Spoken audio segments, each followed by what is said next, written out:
फोगाट की murder mystery पर जांच चल रही है इस समय, और हत्यारोपी जैसा कि सबको पता अरेस्ट हो चुका है, उससे भी पूछताछ चालू है और रोज नए राज भी उगल रहा है। लेकिन इन सब के बीच में सोनाली फोगाट की एक बात काफ़ी अजीब थी कि मतलब इतना संपत्ति होते हुए भी, सब कुछ होते हुए भी, अपनी इकलौती बेटी को उन्होंने बोर्डिंग में रखा हुआ था। इनके हस्बैंड काफ़ी पहले एक्सपायर हो चुके थे और अकेली बच्ची थी। मतलब ऐसे समय में तो अक्सर माएँ सोचती हैं कि हमें अब पिता नहीं है तो माँ बाप का दोनों का प्यार हम अपनी बच्ची को देंगे।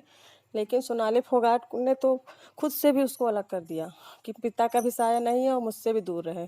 और क्या मतलब इतना धन संपत्ति का, बच्ची को कुछ मिलना ही नहीं है, उसको बेचारी को बाहर ही रहना है, क्या मतलब है? ऐसे लोग तो मुझे समझ में नहीं आता है कि बच्चे क्यों पैदा करते हैं। धरती पे बच्चों की कमी तो है नहीं, इतना सब कुछ होते हुए भी बच्ची को बाहर भेज दिया और उसको अपने से दूर रखा। घर की बात ही अलग होती है, आपके पास कितना पैसा हो, लेकिन बोर्डिंग के कमरे में और घर में रहना बिल्कुल भी अलग बात है।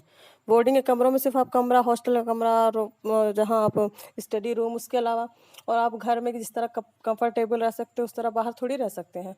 कम से कम कुछ नहीं तो अपनी बच्ची के बारे में तो थोड़ा सोचना चाहिए था कि अब बच्ची को तो पिता नहीं है, हस्बैंड नहीं है उनके, तो कम से कम बच्ची को तो अपनी तरह अपना वाला तो प्यार उसको दे देना चाहिए था। लेकिन पता नहीं कैसी मानसिकता थी कि किसी से भी कोई मतलब नहीं, सिर्फ अपने बारे में सोचना, सिर्फ अपने बारे में सोचना।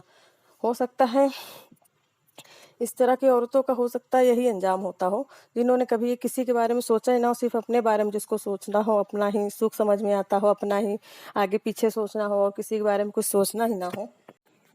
सच में उस बच्चे के बारे में सोचकर बहुत दुख होता है, बहुत ही तरस आता है।